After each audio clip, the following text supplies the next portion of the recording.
राख और आंधियों से भरे आकाश से ज़ुओफान नीचे झपट पड़ा। उसके काले पंख उसे एक बदले की आग से भरे प्रेत की तरह जमीन की ओर खींच रहे थे। नीचे येलिन ने ऊपर देखा। उसके चेहरे की आत्मविश्वासी मुस्कान में पहली बार हल्का सा झटका उभरा। ज़ुओफान के होठों पर एक पागलपन भरी, लगभग विकृत मुस्कान फैल गई। उसने अपने आंतरिक बल को जागृत करते हुए गरज कर पुकारा, टेंजिबल प्रोजेक्शन। फिर उसके कंठ से एक और नारा निकला, उसके प्रलयनकारी कौशल का नाम, सोरिंग कीलिंग लैग। आकाश से एक विशाल खून-लाल ऊर्जा का पंजा प्रकट हुआ, एक दैत्याकार अंग जो हर चीज को रौंद डालने के लिए नीचे गिर रहा था। येलिन की आंखों में अब केवल जिद और बेकाबू चुनौती की चमक थी। उसके हाथों से सुनहरी ऊर्जा फूट रही थी और उसकी कमर पर झूलता यिन यांग प्रतीक मंद चमक रहा था। वह जोर से चिल्लाया और अपने हाथ ऊपर उठाए, जैसे कोई अंतिम प्राचीर बनकर खड़ा हो। और फिर धड़ाम! लाल बिजली से चमकता हुआ वह पैर जमीन पर आ गिरा। झटका इतना भयानक था कि ऊर्जा और धूल की लहरें चारों ओर फैल गईं, दर्शकों को कई मीटर दूर तक उड़ा ले गईं। जूनियर ब्रदर, किसी ने चीखते हुए लड़खड़ाते हुए उठने की कोशिश की। उसके पास ही खड़ा वंटाओ अभी भी सदमे में था। जब धूल थोड़ी बैठी, सभी की नजरों से स्थान पर गई जहां येलिन खड़ा था। वहां अब एक विशाल खंबेनुमा लाल आकृति थी जिसमें काले फटाव उभरे हुए थे। वो क्या है? एक शिष्य कांपती आवाज में बोला। क्या वो इंसान था? वंटाओ की आंखें पसीने से गीली थीं और उसकी दृष्टि में डर और विस्मय दोनों थे। क्या वो राक्षस बस यूं ही चला गया? क्या वो सचमुच इसी तरह कुचल दिया गया, एक और भी डरावनी ताकत के हाथों? लेकिन फिर उसके होंठ कस गए, शक और बेचैनी से। नहीं, इतनी आसानी से खत्म नहीं हो सकता। ज़ुओफान के माथे पर पसीने की बूंदें टपक रही थीं। दांत भींचते हुए वो थरथराया, मानो उसकी पूरी आत्मा उसे एक वार में झोंक दी गई हो। पीछे वो विशाल लाल रंग का किलिन लैग अब भी जमीन पर गड़ा हुआ था, लेकिन उसे बनाकर रखना अब असहनीय पीड़ा दे रहा था। चोट लग रही है। उसके अंदर की चीख उसके चेहरे पर नजर नहीं आई, लेकिन उसकी लाल आंखें दर्द से सिकुड़ गई थीं। तभी क्रैक क्रैक कै नीचे से धीमी दरारों की आवाज आई। धीरे धीरे वो आवाज तेज होती गई और फिर किलिन लैग की सतह पर सुनहरी रोशनी दरारों से बाहर छलकने लगी। बूम! अचानक ही वह पूरा अंग ऊपर की ओर उछल गया और जमीन से लपटों में लिपटा एक देह प्रकट हुआ, चमकता हुआ, सुनहरा, जलता हुआ। आउच! उस सुनहरी आग के पुतले ने लगभग शरारती अंदाज में कहा और अपनी नई देह को जरा हिलाकर देखा, जैसे अपनी ताकत को महसूस कर रहा हो। चारों तरफ खड़े लोग एकटक देख रहे थे, हैरान, स्तब्ध। देखो देखो! एक आदमी कांपती उंगली से इशारा करते हुए चीख पड़ा। एक इंसान नहीं है और दूसरा भी इंसान नहीं है। ज़ुओफान लड़खड़ाता हुआ पीछे हटा।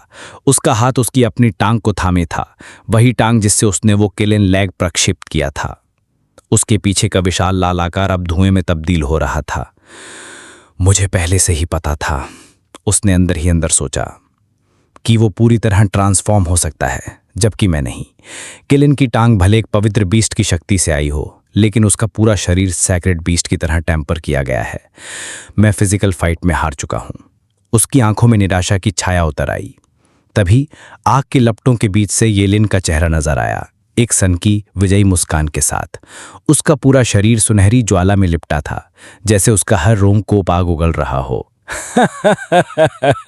येलिन हंसा। उसकी आवाज अब किसी सामान्य इंसान की नहीं लग रही थी। ज़ुओफान, तुझे पता होना चाहिए कि पांचों पवित्र बीस्ट में किलिन सबसे ताकतवर है, और तूने फिर भी किलिनाम से मुझसे भिड़ने की हिम्मत की।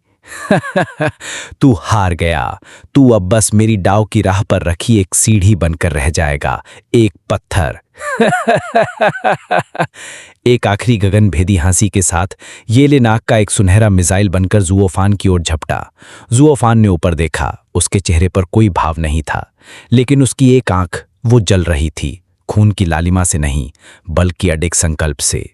उस एक नजर में वो कह गया, हार मान लेना मेरी फितरत नहीं है। जैसे ही ये लिन आग के गोले की तरह ज़ुओफान की ओर झपटा, ज़ुओफान अपनी जगह से टस से मस नहीं हुआ। उसकी आंखों में एक नई समझ की चमक थी। वो सही कह रहा है, उसने सोचा, लेकिन इस बार उसका मन डर से नहीं, संकल्प से भरा था। ये लड़ाई हमारी किस्मत तय करेगी। इस लड़ाई के अंत में एक ऊपर उठेगा, दाव की चोटी तक पहुंचेगा, और दूसरा हार की छाया में गुम हो जाएगा, एक ऐसा भार बनकर रह जाएगा जिससे उबरना भी मुश्किल होगा। ये है बेमुरव्वत कायदा, जीतने वाला राजा, हारने वाला डाकू। और मैं ये लड़ाई हारने की हालत में नहीं हूं। उसके भीतर एक विद्रोही चिंगारी सुलग उठी। मेरे कंधों पर चढ़कर ऊपर जाना चाहता है? हरगिज नहीं। ज़ुओफान दहाड़ा। एक गहरा काला तूफान उसके शरीर से फूटा और उसी लहर के साथ वो सुनहरी ज्वाला से टकरा गया। ये लड़ाई मैं जीतूंगा। उसका किलिंग आर्म, जो अब रक्त जैसी लालिमा से चमक रहा था, ये लिन के हमले से भिड़ गया। लाल और सुनहरे रंग की बिजली, जैसे दो आकाशीय विपरीत ध्रुव आपस में भिड़ रहे हो। हर वार से हवा चटक रही थी, जमीन कांप रही थी, मगर ये लिन की शक्ति थमती नहीं थी। तूने सोरिंग की लिन की विरासत नहीं पाई है ना? ये लिन चीखा। उसकी आवाज अब किसी राक्षसी हंसी सी गूंज रही थी। आधी अधूरी ताकत से मुझे हराना चाहता है? सपना देखना बंद कर ज़ुओफान। क्रैक! एक जबरदस्त प्रहार ने ज़ुओफान की रक्षा को चकनाचूर कर दिया। वो हवा में उलझता हुआ पीछे जा गिरा। उसकी बाह लहूलुहान थी और तभी टिंग! एक बैंगनी रंग की अंगूठी उसके हाथ से निकलकर हवा में उड़ती हुई दूर जंगल की ओर जा गिरी। कहीं छिपे हुए वृक्ष की छाया में एक आंख जैसी रहस्यमय आकृति उसे देखती रही। और दूसरी तरफ यानमो उस मंजर को देखता रह गया, उसका चेहरा कांच की तरह सफेद। हे भगवान! उसने कांपती आवाज में कहा। उसके हाथ से रिंग भी निकल गई। ज़ुओ भाई ने ये क्लोज कॉम्बैट हार दिया। शियत यान लाए, जो उसके पास खड़ा था, फिर भी शांत दिख रहा था। उसकी आंखें दूर उस युद्ध की ओर जमी थी। अब अगली लड़ाई आत्मा की होगी। Soul battle? यानमो ने चौंक कर पूछा। शियत यान लाई ने उसकी ओर नहीं देखा। उसकी नजर अब भी ज़ुओफान पर थी, जो खून से लथपथ जमीन पर पड़ा था। ज़ुओफान अजीब है, लेकिन ये लिन उससे भी बड़ा राक्षस है। ज़ुओफान अभी केवल रेडिएंट स्टेज में है और ये लिन इथीरियल रेल्म में। वो रुका, उसकी आवाज गहरी थी। क्या उसके पास अब कोई उम्मीद बची है? वो खुद नहीं जानता था, लेकिन उसके भीतर एक डर ने जन्म ले लिया था। क्या सचमुच ज़ुओफान इस बार हारने वाला है? और अगर हारा, तो क्या वो फिर कभी उठ पाएगा?